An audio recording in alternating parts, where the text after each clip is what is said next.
Efectivamente, este fue el mes en el que menos leí.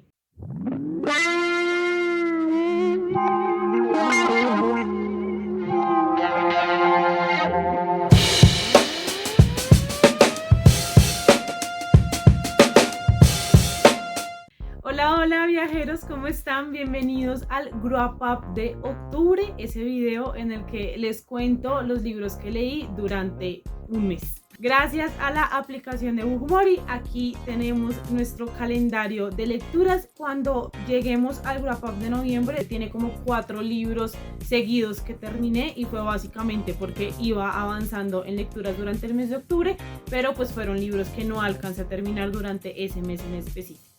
Pero bueno, más allá de la cantidad, vamos a hablar de la experiencia de lectura, de cómo me fue con esos libros, si los disfruté, si no, porque a la larga sabemos que eso es lo importante.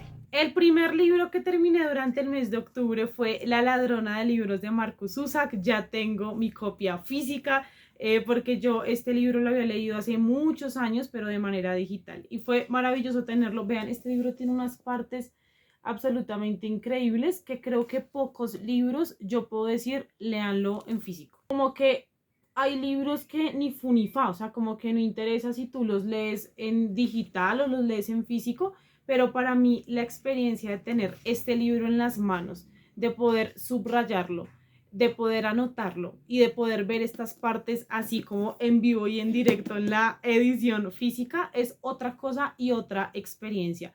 Creo que este es el libro más libro que he leído. Y la razón por la cual les digo esto es a partir del narrador, por ejemplo, que es un narrador absolutamente increíble. Este libro, no sé si decirles quién lo narra, porque bueno, desde el principio como que nos dicen, pero bueno, se los voy a dejar ahí por si ustedes nunca han leído La ladrona de libros, y de pronto sí sea como una sorpresa ver quién narra este libro. Pero estuvimos viendo la película, la adaptación de este libro, que es una muy buena adaptación. Creo que hace algo muy bueno con lo que tiene a su disposición, pero no, o sea, el narrador nada que ver, nada que ver. Simplemente en la película pues es una voz en off que te va contando cosas, pero aquí es un personaje más, y además un personaje increíble y sustancial para la historia, con una cantidad de reflexiones sobre nuestra vida, sobre nuestra muerte y sobre la forma en la que todo esto se entrecruza, y de cómo le estamos dando todo el tiempo más trabajo a la muerte de manera innecesaria, que yo quedé fascinada. Me acordaba de esto que sucedía porque les digo que este libro fue para mí una relectura, pero creo que la experiencia que tuve en este momento fue una cosa totalmente distinta. Y es que les he confesado que este año he hecho varias relecturas de libros como que digo, debí haberlos dejado así, porque no está tan chévere hacer la relectura, porque siento que estoy cambiando la experiencia, sobre todo porque en una primera lectura sí me había gustado mucho. Sin embargo, con La ladrona de libros fue amor a segunda vista y unas ganas de volver a este libro más adelante, más grande, y seguir como disfrutando de esta maravillosa historia. Para los que no saben de qué trata La ladrona de libros, básicamente es la historia de Liesel, quien es una niña alemana que la van a adoptar una pareja muy distinta entre sí, que son Hans y Rosa. Rosa siendo súper grosera, todo el tiempo diciendo malas palabras y además demostrando su amor y su afecto de una manera muy ruda, ¿no? Y Hans siendo el papá maravilloso, perfecto, quien le enseña a leer, quien la introduce en todo este mundo de los libros, quien se queda con ella a altas horas de la noche, en la madrugada, leyendo juntos, y es una cosa bellísima. Y es una relación que se va a ir formando poco a poco, porque claramente pues no son sus padres biológicos, entonces es como el doble de esfuerzo para construir esta relación. De las cosas más impresionantes que me parecen de este libro es que lo he dicho como con historias anteriores, y es que siempre se ha contado la historia de la Segunda Guerra Mundial desde una perspectiva de los judíos, ¿no? Porque claramente es de las cosas como más impactantes de esta historia, pero lo cierto es que en una guerra todos son víctimas, ¿no? Y los alemanes también lo fueron. Les hablaba de esto en Peregrinos, que es como mucho más explícito, pero aquí también tenemos otro ejemplo de una familia alemana con un líder en la casa como lo es Hans, que no quiere tener nada que ver como con la guerra, pero si no tienes nada que ver no comes. Entonces es como esta obligación de tener un bando, de qué vas a hacer respecto a lo que está pasando y de personas queriendo vivir normal su vida, pero no pueden porque su país está en guerra. Entonces, esto fue como el primer acercamiento que tuve a otra cara de una historia que siempre nos han contado de una misma manera y que además contado, como lo cuenta Marcus Zusak en este libro, es una cosa espectacular. Creo que puedo decirles que Marcus Zusak es de mis autores favoritos. También leí el de Cartas Cruzadas y es un libro totalmente diferente a La Ladrona de Libros, pero igual de maravilloso y como que logra una profundidad, sobre todo en sentimientos humanos, que a mí me conmueve hasta las lágrimas, incluso cuando no está narrando nada triste. Así que fue una relectura increíble. Creo que tengo que pasarme por el blog para revisar cómo está la reseña de este libro, porque pues yo ya les hice reseña de la primera vez que lo leí, y a ver qué otras anotaciones le agrego en esta relectura. Pero decirles que si tienen la oportunidad de leer La Ladrona de Libros, lo hagan, disfruten. Es un libro que siento que es para leer disfrutando la prosa y disfrutando todos estos elementos que son propiamente literarios. Y además esa charla final estuvo increíble porque es que me explican que la protagonista se vuelve una ladrona de libros y todos entendemos eso a la perfección, ¿no? Como lo que es este amor hacia los libros y hacia decir, los necesito en mi vida, o sea, sé que puedo robar comida, pero necesito libros, ¿no? Y es una sensación que los lectores entendemos. Así que amé esta relectura, la amé profundamente. Léanse La Ladrona de Libros. Por otro lado, me leí una novedad que me llegó de parte de Penguin Random House, que es Vladimir de Leticia Martín. Desde que lo vi me llamó enormemente la atención y además es bastante cortico, tiene solamente una módica cantidad de 167 páginas. Entonces lo cogí, lo llevé en la maleta, me lo leí en 2 días. Se lee súper, súper rápido. Este libro fue el libro ganador del premio Lumen de novela. Aquí tenemos como el sellito y pues esto sube un poquito como las expectativas, pero al mismo tiempo me parece muy interesante que sea una novela tan corta, porque de cierta manera la extensión y como el espacio que tengas para desarrollar ciertas cosas sí va a influir. Y creo que en este caso sí me hubiese gustado que este libro fuese el doble de largo para que me explicara más cosas que me quedaron como en el tintero.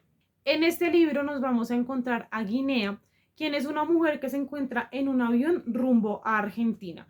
Después nos vamos a enterar que ella tuvo que abandonar todo lo que tenía como en la ciudad en la que estaba viviendo. Argentina es su ciudad natal, pero ya se muda a otra ciudad y era profe allí.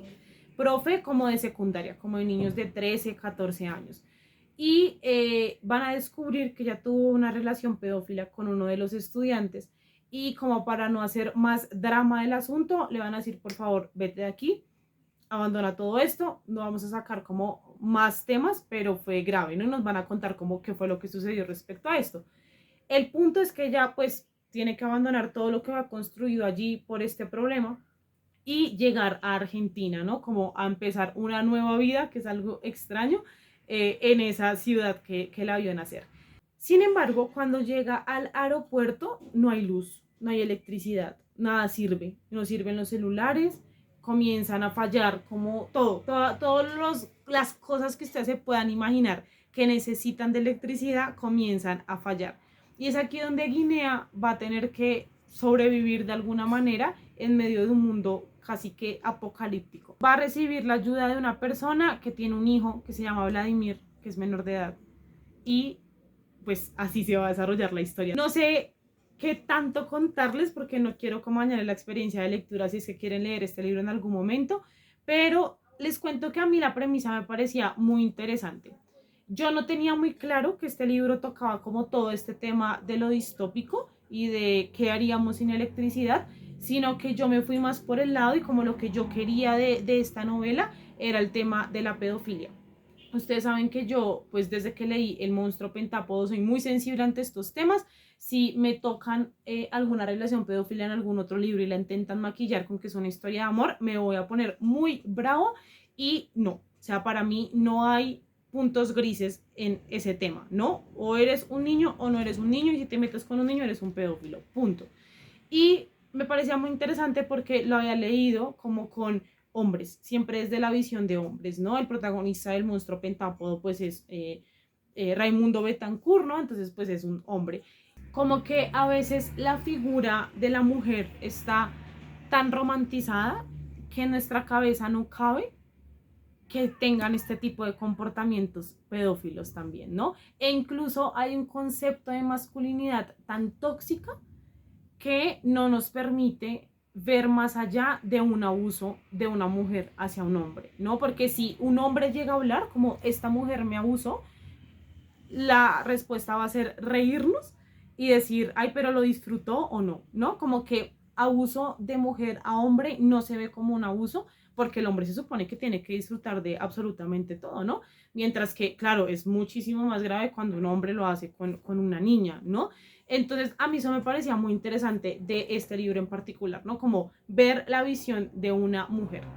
Sin embargo, para mí es un libro que se queda muy corto porque siento que fue demasiado ambicioso en tocar estos dos grandes temas que ya de por sí daban para una novela sola, mezclarlos y no concluir ni avanzar mucho en los dos, aunque creo que en la parte distópica sí que se avanza bastante bien, porque pues estamos como en este mundo donde no hay electricidad, ¿no? Por ejemplo, hay una parte en la que ellos quieren mostrar que tienen dinero como en el banco a través de la aplicación del celular, ¿no? Y no servían, se habían descargado, no había wifi, ¿no? Entonces era como, ¿y esa plata qué? O sea, ¿qué pasa, no? Y ahorita, sobre todo que todo lo estamos pagando a través de la virtualidad, yo ya no manejo plata en efectivo porque todo lo tengo en las aplicaciones, como que sí era un shock, ¿no? De en qué momento, y de hecho son reflexiones que están en el libro, como en qué momento dejamos que absolutamente toda nuestra vida dependiera de la electricidad cuando hay otros generadores de energía a los que también les pudimos haber cedido un poquito de control y no haber puesto todos nuestros esfuerzos en solo una cosa que si falla se acaba literalmente el mundo. Este planteamiento me pareció increíble. En esta parte distópica creo que se juega con la atención de una manera maravillosa, o sea, como que si había momentos donde yo decía, no, esta gente que, y además habían por ahí unos perros y unas cosas que la verdad yo estaba asustada con lo que estaba sucediendo, pero como que mientras iba leyendo toda la parte distópica, igual en mi cerebro iba como sucediendo este tema de la pedofilia, ¿no? Como, pero ¿qué pasó? O sea, ¿qué pasó con este niño? ¿Qué va a pasar con Vladimir ahora? ¿Saben? Como que yo estaba muy enfocada en desarrollarme más ese tema y al final siento que fue como un sentimiento más, ¿saben? Como que se mezcló entre muchos otros sentimientos. Y es que el veredicto es que este libro como que logra llegar a una profundidad de sentimientos humanos muy potentes, ¿no? Y como a estos, y sí, como, ¿qué harías en esos momentos donde tu vida depende de algo? ¿Te comerías un cadáver? ¿Sabes? Como, ¿qué harías para sobrevivir? Como estas preguntas que son demasiado, demasiado fuertes y que llegan como a lo íntimo y a lo súper mega oscuro como el ser humano. Yo estoy muy de acuerdo con ese veredicto, creo que la novela sí logra profundizar y hacer unas reflexiones sobre la humanidad y sobre todo la humanidad en situaciones de crisis muy interesantes, pero para mí el tema de la pedofilia pues también era como un tema primordial, que lo que les digo, siento que se terminó mezclando con sentimientos como el hambre, sí, como el tema de la supervivencia, y eso no me gustó tanto porque es que es un tema denso, ¿no? Y lo que les digo, como que mis ganas de leer este libro eran básicamente por descubrir cómo iba a ser tratado desde la visión de una mujer. Sí, rescato que en el libro se dice que esto está mal, ¿no? Es como ella misma dice, estoy enferma, algo pasa conmigo y eso, 1000 puntos, ¿no? No es como que en ningún momento se intente justificar el tema, pero como que al final me quedó faltando, ¿no? Que eso no hace ser que tampoco está mal, porque a mí como que sí me parece que cuando tú llegas a un libro como absolutamente agotado y es como, ay, ya cerremos aquí, es peor que decir como, bueno, cuéntame más, ¿no? Pero igual esa sensación de cuéntame más también uno queda como, ¿qué pasó, no? ¿Qué fue lo siguiente que sucedió? Pero bueno, como que lo que me dio la autora en estas páginas fue supremamente interesante y creo que sería muy interesante también hablar de este libro en otros contextos porque lo leí yo solita, sin club de lectura, y sí me hizo falta como por momentos decir, bueno, ¿qué? Ah, ¿saben? Como, ¿qué piensan de estas partes? Y sí pensaba, ¿cómo será que creamos un club, no club, donde yo les ponga, lean estos libros para poder hablarlos después? Sería muy interesante. Les he contado sobre todo los reading blogs, que comencé un nuevo trabajo Entonces me estoy empapando un montón del tema de podcast y también para la tarea principal que tengo como en este trabajo, que es hacer shows en vivo y escuchar historias de personas y además ayudar como a que las cuenten de la mejor manera. Me leí un libro que se llama The Moth, como no me acuerdo el subtítulo, pero les voy a dejar por aquí la portada. Es un libro que está en inglés y básicamente cuenta como todo el proceso que tiene este proyecto que se llama The Moth, que básicamente son como shows en vivo en los que la gente se para a contar sus historias. Claro, uno ve estos videos porque ustedes pueden buscar en YouTube como The Moth y les va a aparecer un montón de historias.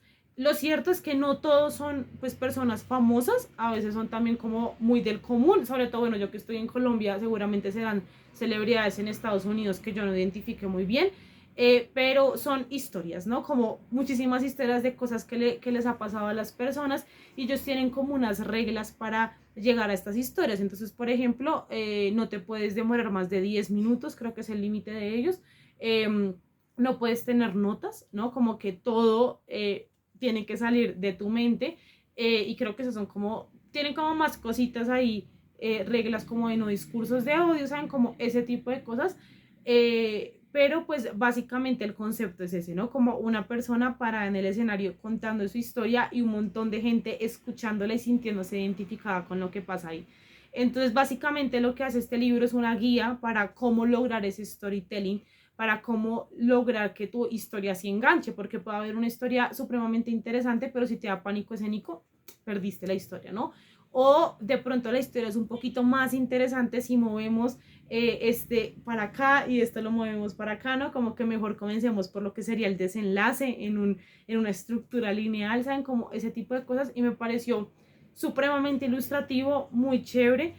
Obviamente pues lo leí como para este contexto de trabajo y como para aplicar todas estas cosas, pero la verdad es que también me hizo pensar mucho en esta labor de editora, ¿no? Porque, claro, una edición, digamos, de libros es como que lo tienes ahí, pero en la oralidad hay cosas supremamente diferentes a lo escrito, pero sigue siendo más o menos una actividad de, bueno, que queda mejor contar primero, después y de final, ¿no? Como para enganchar al público. Entonces ha sido muy interesante porque además como de leer el libro también he podido aplicarlo y me encanta, porque pues a la larga son historias, ya sea que las cuentes en texto o con tu voz. Y el último libro que leí durante el mes de octubre fue La paciente silenciosa de Alex Michaelides. Quería leer un thriller en el mes de octubre porque, bueno, intenté leer El misterio de Salem Slot de Stephen King con el club de lectura, pero yo no lo leí, no pude avanzar. Dije, creo que esto no es una buena historia para comenzar con Stephen King y finalmente lo abandoné. Creo que más adelante le daré otra oportunidad a Stephen King con algún cuento o algo así. Y me llegó este libro como una novedad de parte de Penguin Random House. Entonces dije, bueno, pongámoslo en club de lectura y lo leímos juntos. Este libro nos cuenta la historia de Alicia, quien es una mujer que es acusada de asesinar a su esposo, pero debido a problemas de salud mental que ella tiene, termina pues en un manicomio y no en la cárcel. Sin embargo, tenemos otro personaje que es un psicoanalista que él no cree que Alicia haya matado a su esposo, ¿no? Como que él tiene muchas dudas respecto a esto, dice, pero ¿por qué todo como que fue un veredicto tan rápido? Aquí hay gato encerrado. Y pues como es psicoanalista va a pedir trabajo en el manicomio donde tienen a Alicia como para ayudarla e intentar desentrañar realmente qué es la verdad. A mí me pareció un libro bastante interesante. En primer lugar, este libro tiene como hilo conductor el mito de Alcestis. De hecho, el inicio del libro, como el epígrafe, dice, pero ¿por qué no dice nada? De Eurípides, que es una frase de Alcestis, que es una obra escrita por Eurípides. Y eso es algo que se va a mantener a lo largo de todo el libro, ¿no? Como que lo que le pasa a Alicia es que no habla, ¿no? Ella nunca se defiende, nunca dice nada, no dice por qué mató a su esposo, si lo mató, si no lo mató, ¿no? O sea, como que habla, defiéndete, ella nunca lo hace. Entonces esta pregunta de por qué no dice nada, ¿no?